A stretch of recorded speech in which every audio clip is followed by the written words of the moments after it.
ଆଜି ହେଉଛି ବିଶ୍ୱ ପରିବେଶ ଦିବସ 2026 ଆମେ ପାଳନ କରୁଛୁ।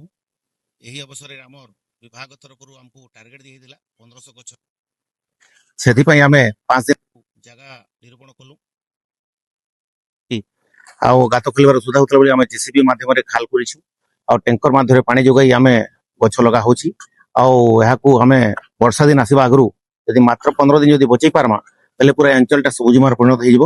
ଆଉ ଏହି ଅବସରରେ ଆମର ଜିଲ୍ଲା ପ୍ରଶାସନରୁ ଜିଲ୍ଲାପାଳ ମହୋଦୟ ଉପସ୍ଥିତ ହେଇଥିଲେ। ଏବେ କିଛି ସମୟ ପରେ ଆମର ପିଡି ସାର୍ ଯୋଡ଼ା ସାର୍ ଉପସ୍ଥିତ ହେବେ। ଆଉ ସମସ୍ତ ଆମର ଏନ୍ଏସିର ସମସ୍ତ କର୍ମଚାରୀ ବୃନ୍ଦ, ସିସିଏମ୍ଆର୍ଏଫର କର୍ମଚାରୀ ବୃନ୍ଦ, ଏଫଏସଟିପିର କର୍ମଚାରୀ ବୃନ୍ଦ ସମସ୍ତେ ଉପସ୍ଥିତ ହେଇକରି ଆଜି ତନ୍ ମନ୍ ଧନ୍ ଦେଇକରି ଜାଗାରେ କାମ କରୁଛୁ। ଆମେ ଏତେ ଟାଣ ଖରା ହେଲେ ବି ଆମର ଯେଉଁ ନିଷ୍ଠା ଅଛି ତାହାକୁ ଆମେ ପାଳନ କର୍ମା। ଆଉ ଏତେ ଗଛ ଲଗେଇକରି ଏ ଅଞ୍ଚଳକେ ସବୁଜିବା କରିକିରି आज विश्व परिवेश दिवस जिल्लावासी काଣା कहबे? ଜିଲ୍ଲାବାସୀ କହିମୁ ଯେହେତୁ ପରିବେଶ ଯାହା ଆମର ପୂର୍ବଜ ମାନେ ଦେଇଛନ୍ତି ଆମେ ତାହାକୁ ଭଲ ନ କରିପାରିଲେ ବି କମ ସେ କମ ଯାହା ଆମର ପୂର୍ବ ଦେଇଛନ୍ତି ତାହାକୁ ଆମେ କେମିତି ଆମର ଆସନ୍ତା ପିଢ଼ିକୁ ଦେଇପାରିବା ସେଟା ହିଁ ଆମର ସେମାନଙ୍କର ଇଏ ପିଲାବାସୀ ମାନଙ୍କୁ ଆମର ପରିବେଶଟା ସୁରୁଖୁରୁ ହଉ ସୁଷମ ହଉ ଆମେ ଭଲ ଭାବରେ ରହିପାରିବା ସେଇ ପର୍ଯ୍ୟାୟରେ ପରିବେଶ ଆମେ ବଜାୟ ରଖିବା। विश्व परिवेश दिवस रे गोटे कथा कहबी, लिव लोकाली थिंक ग्लोबाली।